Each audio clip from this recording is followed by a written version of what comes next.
Okay, so today we're going to be talking about the difference between diffuse and specular reflection. But before we do that, we have to define the term normal, and we have to talk about the law of reflection. So let's start with the normal. The normal is the line that is perpendicular to the surface. So let's say that our surface is perfectly horizontal. Or normal would be the line that is perpendicular or perfectly vertical. So the normal is perpendicular to the surface or at a right angle to it. So what would happen if our surface was now at an angle? Our surface was now at an angle, our normal would still be perpendicular to it. No matter the orientation of the surface, the normal is always perpendicular to it. Okay, so now that we talked about the normal, let's talk about the law of reflection. So the law of reflection states that the angle of incidence, theta I, is equal to the angle of reflection, theta R. So let's draw what this looks like. So let's say that our surface is perfectly horizontal. And we have light rays that are coming towards our surface. The light rays that are coming towards our surface are called the incident ray. And then once the incident ray interacts with our surface, some of the ray will be reflected. And that's called the reflected ray. So in order to find the angle of incidence and the angle of reflection, we need to draw our normal. And we know that our normal is perpendicular to our surface.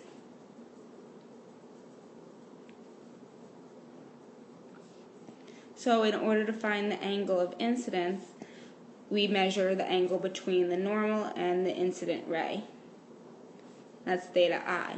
And in order to find the angle of reflection, we measure the angle between the normal and the reflected ray. And that's theta R. So we can see that from the picture that the angle of incidence is going to be equal to the angle of reflection, and that's our law of reflection, specular reflection. Specular reflection obeys the law of reflection, and specular reflection occurs when there's a smooth surface. So as you can see in the picture, all the incident rays, which are circled in purple, are parallel to each other, and the reflected rays, which are circled in green, are again all parallel to each other. So the reflected rays are all going in the same direction.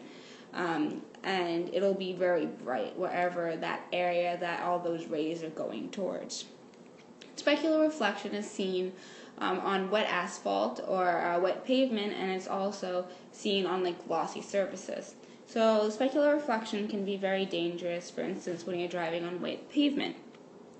So let's say that you have two cars coming towards each other, and you're on wet pavement. So when the pavement is wet, the water fills up the crevices on the pavement. So let's say that you have one person's headlights that are going towards the surface. And we know that by the law of reflection, our reflected rays are going to be at the same angle to our incident rays. So if we draw our reflected rays in blue, we can see that they will both be heading towards your eyes essentially, and that causes a very big glare, so it's very hard to see. So now let's take a look at diffuse reflections. Okay, so diffuse reflection also obeys the law of reflection. Okay, so now we can talk about diffuse reflection. So diffuse reflection occurs when an object is rough. And you can clearly see from the picture below that the surface is not smooth. It has crevices, and it's rough. So let's take a look at what our light rays, our incident rays, and our reflected rays do. So in a diffuse reflection, our incident rays are still parallel to each other. But however, when they interact with the surface, they're now pointing in all different directions. And this is because they still do obey the law of reflection, but our normals are at different angles to each other. So let's draw some examples. So right here, I'm just going to draw approximately what our surface would look like.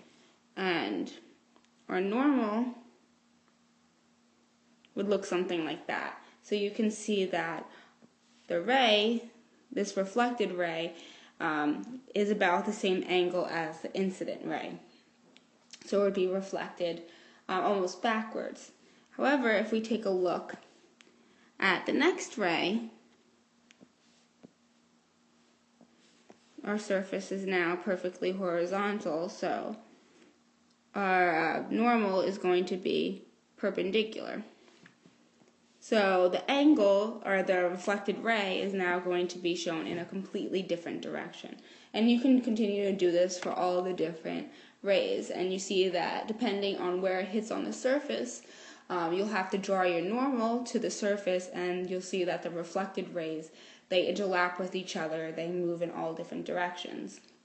And this can actually be good for different applications, and you can see that in this case all the light isn't directed towards one area.